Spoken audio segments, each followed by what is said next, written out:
I don't know if family reunions were a thing with your family, but when I was a kid, my brothers and I would always go with my step-grandmother. Her family would have a family reunion in Alabama in January every year. And so we would go for a few days, and it was awesome. It was country food, country people. I mean, it's just country as you can imagine, like that's what it was. We'd stay for a few days. We'd stay at my step-grandmother's cousins, and so they had like this farm. Her husband was a semi-truck driver, so we got to see the truck. They had animals. They had this hot tub. It was awesome. It was so much fun. And technically, again, she was my step-grandmother, so if I thought some of my cousins were cute, they weren't actually my cousin, so that's not weird. Now, when I share the story of going to this family reunion, what's weird for me is it's weird for me to say that she is my step-grandmother because she's really my grandmother. I mean, that's what she is. I don't introduce her as my step-grandmother. I mean, she is family. She's a little bit younger than my grandfather, and so if and when my grandfather passes before she does, she's going to be taken care of by us. She's not going to be put to the side. She is family. She's family. And I share that story today because as we continue in our time in Genesis, the question we're going to be looking at this morning is this: who gets to attend God's family reunion? Right? Who gets to be invited into, who gets to participate in the family of God? If God is wholly different than us, if we are not God, if we are not like God, then how can we be adopted into, how can we be ingratiated into God's family? What do we have to do or say, or how do we have to behave? What does it take for us to participate in his family reunion? And so we're looking at that question today in the light of another family reunion we're going to read about. If you have a Bible, would you turn with me to Genesis chapter 42? If not, there's a black one around you. And if you do not own a Bible, you can take one of those black ones home. It is our gift to you. Today, we're looking at the family reunion between Joseph and his brothers, though at least in today's text, his brothers aren't going to realize it's him.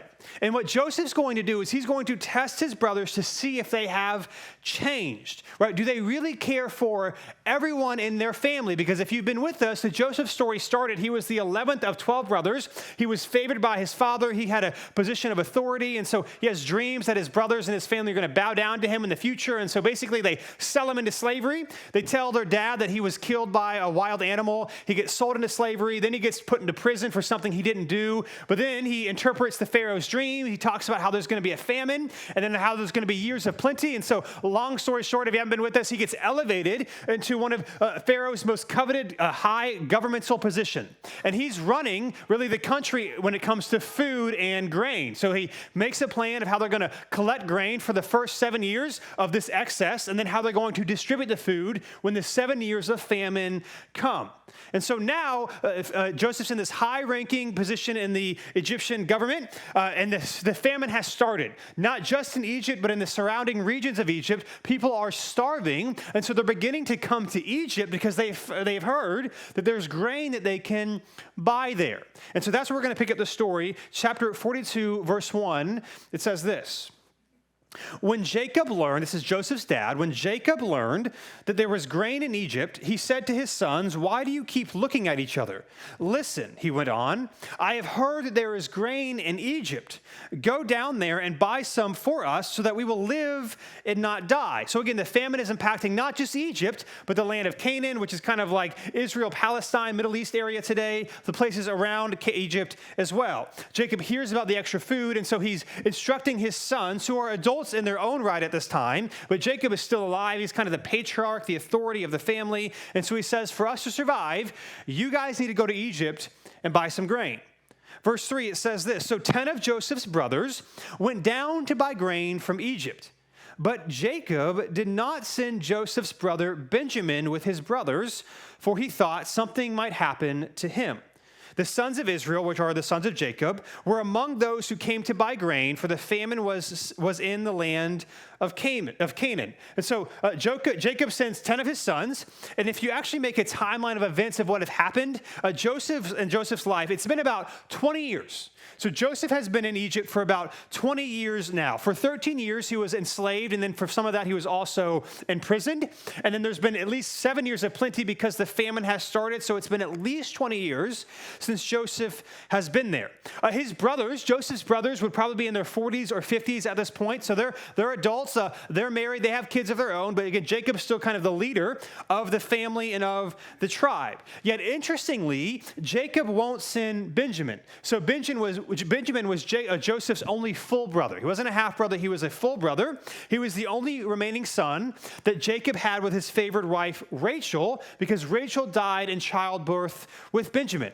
So after Joseph, who was sold, but Jacob's sons told Jacob that he was killed some 20 years prior, Benjamin is now the favorite child. It says sons of Israel in verse 5. What the author is trying to show us is that the sons of Jacob, Israel, is started to become the kind of their own tribe. It's started to form into their own people group. And so even the Israelites have to go to Egypt to buy grain. So he sends them all, but he doesn't want Benjamin to go because he doesn't want to lose Benjamin as well. And then it says this in verse 6.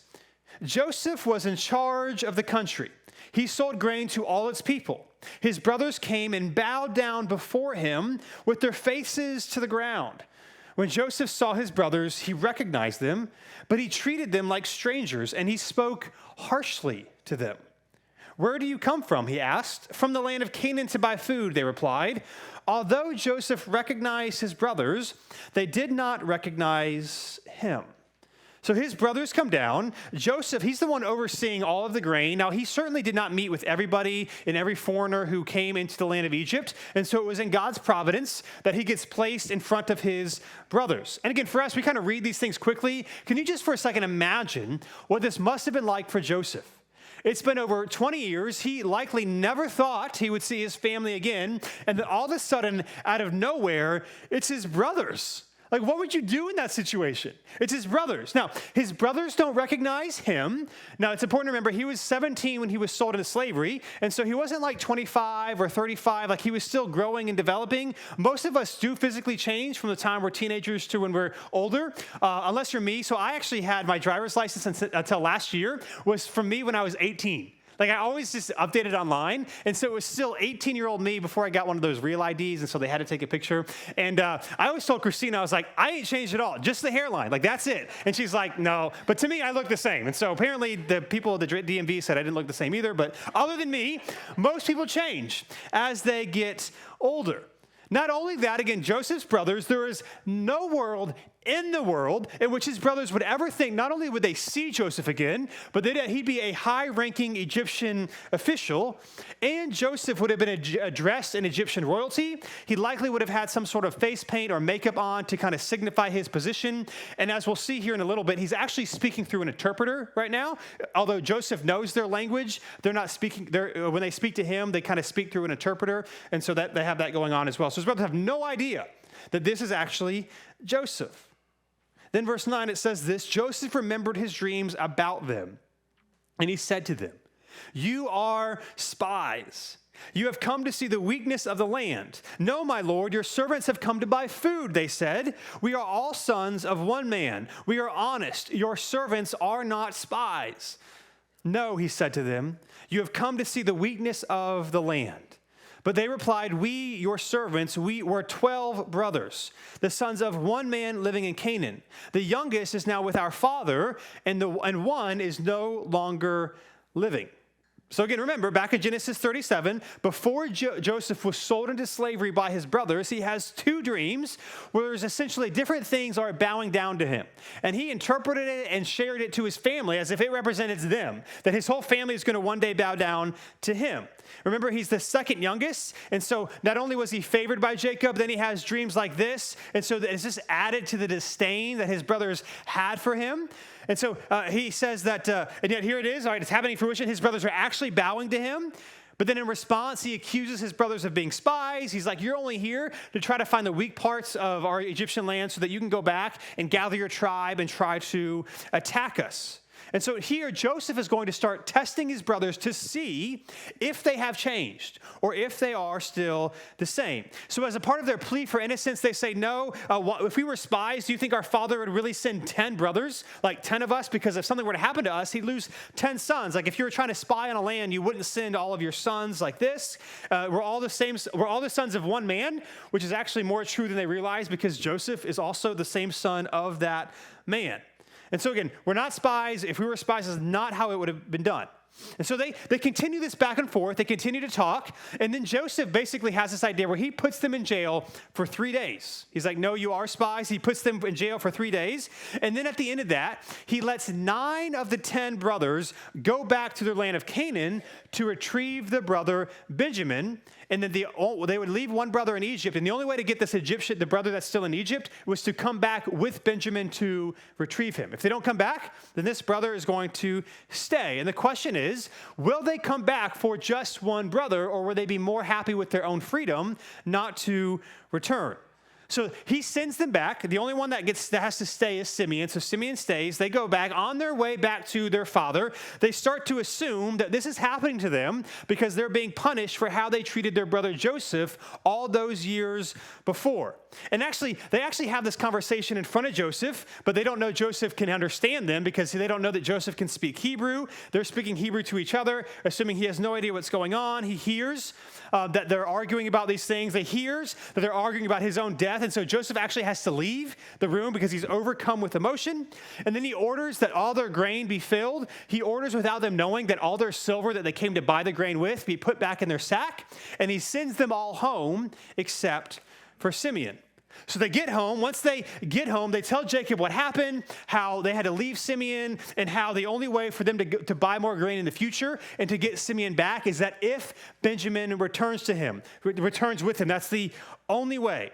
Right? But Joseph is dead already. Simeon's now in jail. And so Jacob's frustrated. He's angry. And then he's more angry because when they get home, they find out that all the silver is still in their bags. So it looks like they stole from the Egyptian. So Jacob's like, no, you're not going back. You're not sending Benjamin. You stole from them. None of these things are happening. So after a while, it then says this. If you look down to verse 37, it says this. Eventually, they want to go back to Egypt, but they can't unless they take Benjamin with them. And it says this, then Reuben, who was the oldest of all the sons, said to his father, you can kill my 2 sons if I don't bring him back to you, talking about Benjamin. Put him in my care, and I will return him to you. But Jacob answered, my son will not go down with you, for his brother is dead, and he alone is left. If anything happens to him on your journey, you will bring my gray hairs down to Sheol in sorrow. So again, it's just worth us knowing here that Reuben, who's the oldest, responds. He pleads that he says, I'll let Benjamin be in charge under my care, and I will bring him back. He's essentially putting his own 2 sons, in place of the life of Benjamin if anything would happen.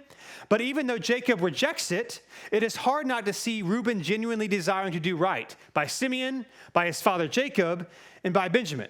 Now again, remember, Rachel herself only had 2 sons, and Jacob favored both of them, Joseph and then Benjamin. He doesn't want to risk losing Benjamin as well, and that Jacob here would rather leave Simeon in prison than go back and lose Benjamin. And so what you need to understand here is we're talking about this idea of how do we get into God's family reunion? Well, one of the things this text shows us is this, that invitation into God's family is not given based on association. It's not given based on association. Let me explain what I mean here.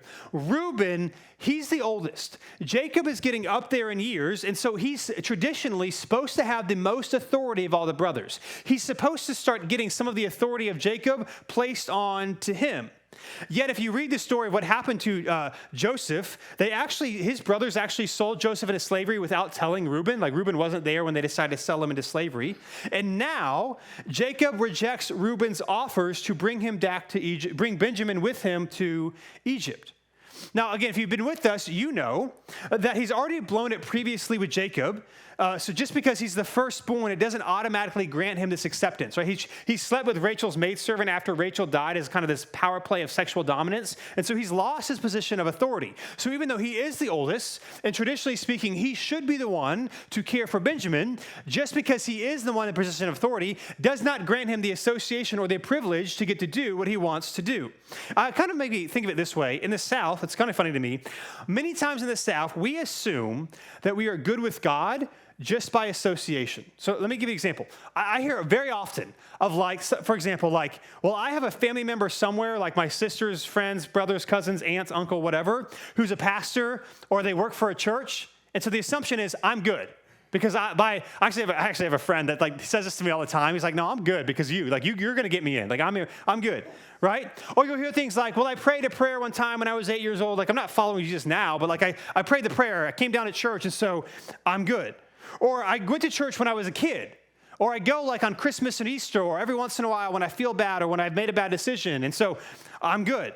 Or I grew up going to church. And so we often think just by association, or just by our status, or just by things we've done that we're good. Reuben here in this story, being firstborn in and of itself makes no difference. He doesn't get to bring Benjamin with him. Jacob doesn't trust him. And so when it comes to being invited into God's family, it's not based on association. It's not based on something you did or someone you know. It's based on something else. And so if we keep reading, here's what happens next. Chapter 43, verse 1. Now the famine in the land was severe. When they had used up all the grain they had brought back from Egypt, their father said to them, go back and buy us a little food. Now, we're not told here how much time had passed, but they're now out of grain again. Simeon's been in prison for a while, and they have no choice. They have to go back to Egypt if they're going to feed not just their family, but the people that are living with them, all their flocks. I mean, everybody. They have to go back. At this point, Judah reminds their dad, well, Dad, we can't go back unless Benjamin comes with us. Now, it's important to, again, remember, I know this may be confusing with all the names. I just want to say this. Judah is the oldest son still in good standing with Jacob. He's the fourth oldest, but Reuben, he had his disqualification. Simeon and Levi, you read about in Genesis 34 where they massacred a whole town. And so because of what happened to their sister. And so they're out. Judah's the fourth oldest, but he now seems to be the place of authority in the family. And so even though he has his own sinful past, we read about it in Genesis chapter 38, where he essentially sleeps with his own daughter-in-law because he thinks she's a prostitute. But since that time has happened, he's reconciled, he's forgiven, and it didn't actually hurt Jacob. And so it hasn't hurt his family, his hierarchy in the family tree. And so I also just want to say this. If you were with us, I know it's a few weeks ago, but Genesis 38 until now, all of that could have happened within the 22 years that Joseph was put into slavery. In fact, many scholars believe that it had. That after Joseph was sold into slavery, Judah has his three sons, and his first son marries Tamar and dies, and so his second son takes Tamar as a wife and then dies, and then he lies to her, doesn't give her her third son, and then finds that she trying to dress up as a prostitute. He sleeps with her because she's just trying to survive, and then he wants her to be killed until he's confronted with the fact that he's the one that impregnated her, and then he repents. He says that she is more righteous than he. So I think it's just interesting. By the first, if not by the second time they're going to go to Egypt, which is right here, he likely has already blown it and repented himself.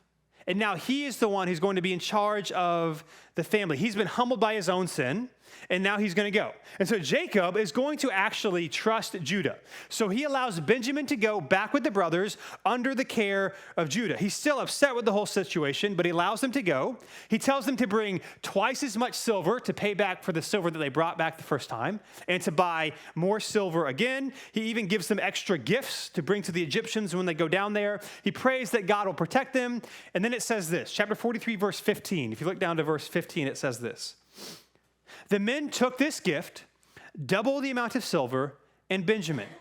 They immediately went down to Egypt and stood before Joseph. When Joseph saw Benjamin with them, he said to his steward, basically one of his assistants, take them into my house, slaughter an animal, and prepare it, for they will eat with me at noon. The man did as Joseph had said and brought them to Joseph's house. So who knows, maybe it's been a year, 6 months, 9 months, 2 years, we're not sure. But his brothers came back. This had to have been a surprise probably by this point for Joseph. And he sees his brothers, and he also sees Benjamin. Who probably, again, he thought at this point, they're not going to come back for Simeon. They're not going to bring Benjamin. So he sees them. He tells one of his attendants to bring them to my house and to prepare a feast for my brothers. Now, the brothers don't know why they're going to Joseph's house. They think they're in trouble, either because they got found out because they stole the silver the first time. They don't know why they're going. They go to Joseph's house, and then they come. Joseph then meets his brothers. He meets Benjamin, and then he says he has to leave the room because he's so overcome with emotion. Right? His brothers came back. Benjamin, the favorite brother, even though he gets all the rights and privileges, they're trying to be safe and secure. They bring Benjamin. Can you, again, imagine what this was like for Joseph? They returned. They brought Benjamin. They bowed down to him again, which was God's faithful promise to Joseph in Genesis 37 when he had his dreams. Again, there's no world where Joseph could have imagined this would actually happen. And he's overwhelmed by God's grace in his life. Has that ever happened to you? Like maybe think of a time in your life where you're just overcome by God's blessing. Even in the hardships of life, when you think back about when God has been faithful and how he's loved you. There's so many examples for me. I think about my wife, Christina, or our kids, a blessing that they are, a joy it is to be a family with them. I think of New City and all the stories that have happened, so many stories over the 6.5 years that we've been around. I think of the house that we bought a little over a year ago, which is like 5 minutes from the church, and there's it would take me like 30 minutes to explain to you how we got it, how we shouldn't have got it, and God's kindness and goodness and faithfulness. There's so many times in my life, and I'm guessing in yours, where you can become overwhelmed with the goodness of God. And that's what Joseph is. That's where he's at. And then it says this in verse 33. Verse 33 of chapter 43. It says this: they were seated before him in order by age, from firstborn to the youngest. The men looked at each other with astonishment. Verse 34, portions were served to them from Joseph's table, and Benjamin's portion was 5 times larger than any of theirs. They drank and became drunk with Joseph. Now, this, again, by the way, is another test. Benjamin, who's also Rachel's son, also Joseph's only full brother, he's favored by Jacob, and he's going to get favored treatment in front of all the family. He's going to get 5 times more food, 5 times more drink, 5 times more everything. And the question is, how will his brothers respond? Now, it says here that they became drunk, which could mean that they drank too much. It also could mean that they became fully content. They were fully satisfied. In fact, if you were to ask me what I think is happening, it's probably a mixture of both. They probably got drunk and they got sad. They were just fully happy with the situation, right? They were like, this is like, we're living the good life. That's at least what they're thinking. And so what happens after the meal is that Joseph then commands that these men have their sacks full again with as much grain as they can carry. And then he tells his attendants to put their money back in their bags without them knowing. He says, put their money back in their bags. Apparently, his brothers still treated Benjamin with respect, even though his portions were much bigger. They didn't seem to harbor any jealousy. And so the next day, he sends them on their way home. He lets Simeon out of jail. He sends his brothers full of grain, full of money back home. And it seems that they passed the test. But the test is not over. There's one more thing. And so after he lets his brothers continue the journey, he waits a little bit and he sends some men after them. He sends some men after them and he asks his brothers why they committed such a great evil against the Egyptians. And his brothers respond by saying, what are you talking about? Like, we didn't steal anything. We didn't take anything. In fact, we brought back double the silver. We didn't do anything wrong. Like, I don't know what you're talking about.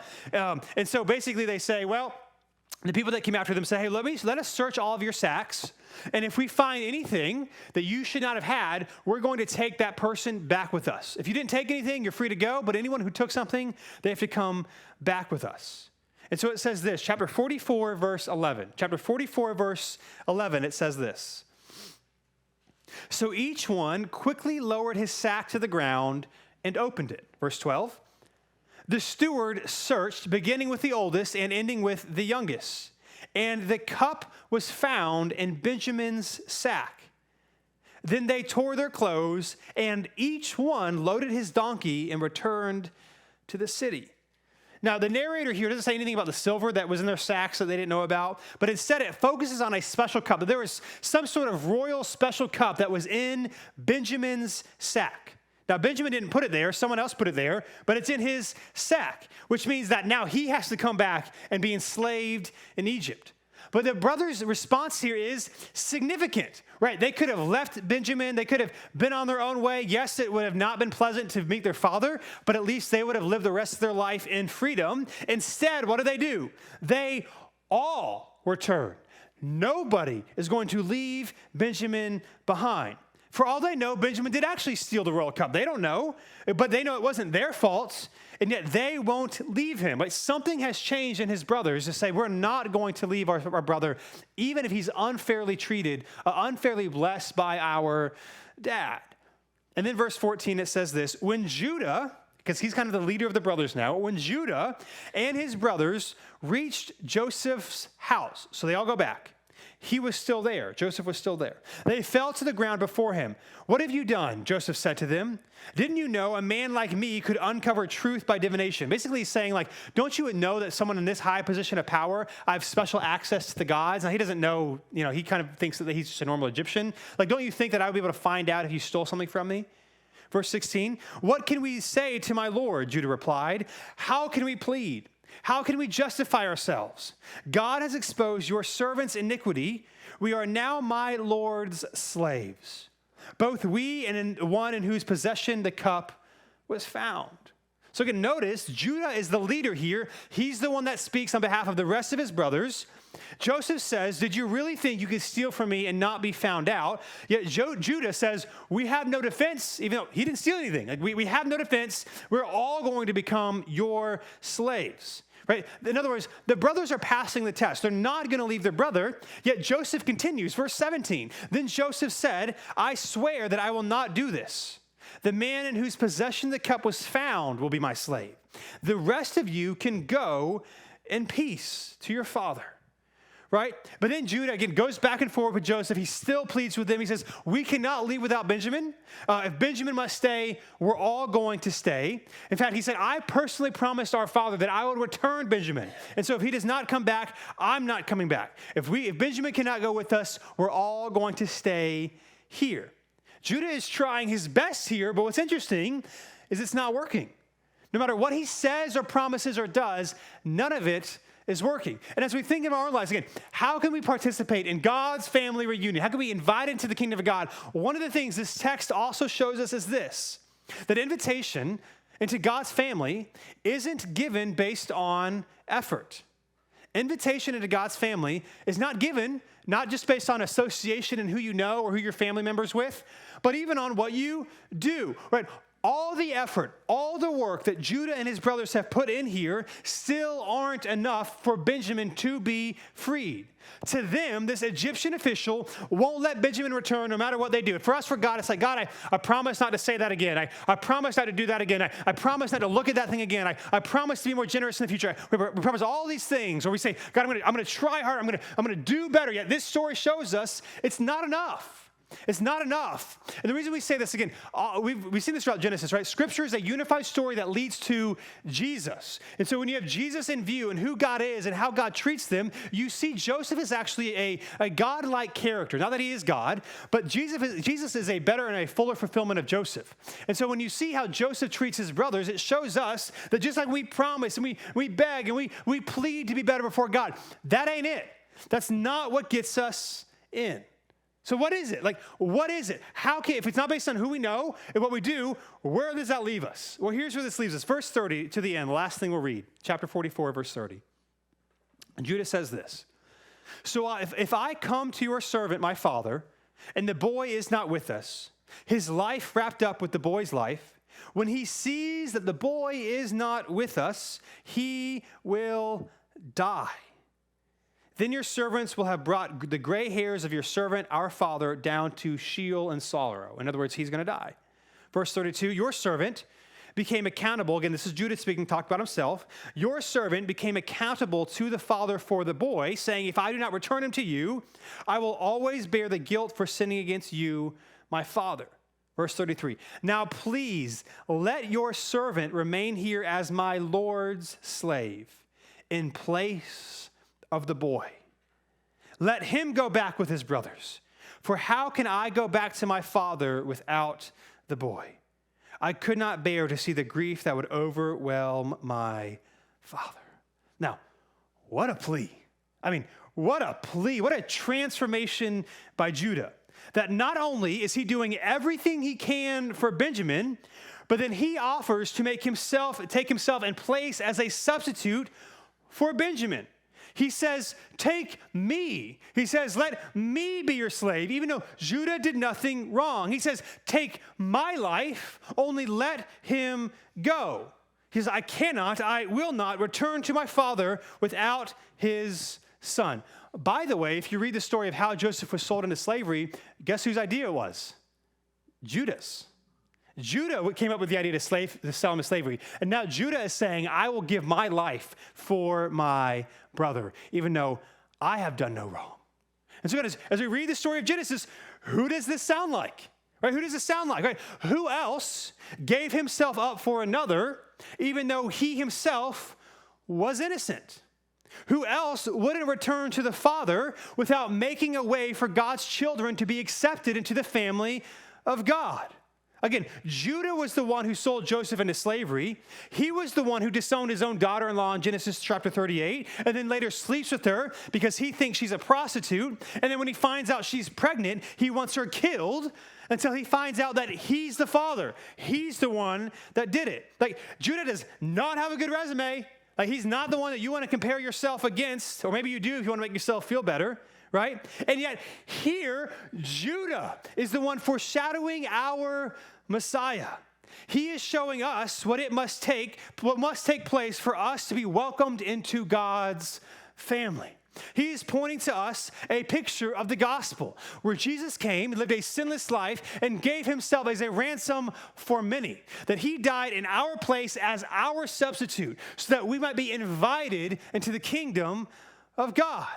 That Jesus makes possible what we could never promise or attain or associate on our own. He took what we deserve, the sin and wrath of God, so that you and I might experience the grace and mercy of God. The gospel is Jesus as our substitute on our behalf. You know, it makes me think of one of my favorite stories or analogies of the gospel can be explained this way. I first heard this by a pastor by the name of Alistair Begg, and he talks about when you talk about the gospel, he said, we often think about us. It's about us. Like, because I deserve forgiveness because I did this, or when I do this, God will do this. We think our standing before God has to do with our effort. But yet he says the only proper answer for us to get anything from God is in the third person, because of what he did, what he offers, what he promised. And so think about it this way. Think about the man on the cross who is now, according to Scripture, in the glory of God's kingdom. So Jesus goes on the cross, and at first, he's in between two criminals, right? And at first, both criminals are actually cursing and making fun of Jesus, just like everyone else. But then eventually, later on, the one criminal kind of says, apologizes and asks Jesus, says, remember me in paradise, like all these sorts of things. Like, he repents, and he asks the Lord to be kind to him. And so at first, again, he's up on the cross, he's cussing out Jesus like the rest. He's never been to a Bible study. Right? He's never joined a church. Like, he literally mocked Jesus, and then he makes it in. It's like, how do you make it? So the story goes like this. Like, imagine the thief on the cross. He gets to heaven, he gets to the pearly gates, and there's an angel. And the angel sees the thief on the cross. He's like, what are you doing here? And the thief's like, well, I don't know. And the angel's like, well, what do you mean you don't know? He's like, well, because I don't know. I'm just here. And he's like, well, hold on. Let me get my supervisor angel. So he goes to the supervisor angel. It's like the guy on the cross was yelling, Jesus, like, he's here. Like, well, what do we do? And so the supervisor angel comes out. He says, okay, so we've got a couple of questions for you. First of all, are you clear on the doctrine of justification? He's like, he's like, I never heard of it in my life. He's like, okay. What about, let's go to the doctrine of the atonement immediately. What did the atonement do for you? He's like, what are you talking about? I don't know what you're talking about. It's the guy's just staring at him. So they go back and forth, and the supervisor angel's getting angry. He's getting frustrated. They go, and so eventually he looks at the thief and he says, on what basis are you here? Who said you could come? What makes you feel like you are welcome here? On what basis are you here? And the thief looks at him and he says, because the man on the middle cross said I can come. And look right at me. That is the only answer. It's not because I tried hard or I'm going to do better or I'm going to promise better things. It's because Jesus said I can come. Jesus said, the Lion of Judah, from the offspring of Judah, said, you can come. This is the only answer for any of us. And in this text, in this story, we see Judah here willing to give up his life, though he has done nothing wrong, so that Benjamin can come. This is what Jesus has done for us. And so again, who gets to attend God's family reunion? Well, here's what we see. That God's family is made up only of people who accept the invitation of his son. God's family is made up only of people who accept the invitation of his son. Here's the good news. Everyone's invited. The question is, what are you going to do about it? Are you going to trust and repent and follow the Lord? Are you going to be baptized in response to the grace and mercy that he's given to you? Are you going to walk with him and honor him with your life, not because you're going to promise to do better, but because he's already given you grace and salvation and mercy? Right? God's family is only made up of people who accept his invitation. So no matter what you're walking in here with, maybe you're watching online, what you're dealing with, what you did this week, last night, this morning, your grace, your invitation is not based on you. It's based on him who said you can come. The whole story of the life of Joseph is God's grace repeatedly shown us again and again and again that he takes our place in the midst of our doubts and our failures and our screw-ups and our questions, and he says, you can come. And this is the God that we worship. Hey, thanks so much for checking out this video. We upload new videos every week to help encourage you in your faith in Jesus. So be sure to subscribe to this channel so that you'd never miss a thing.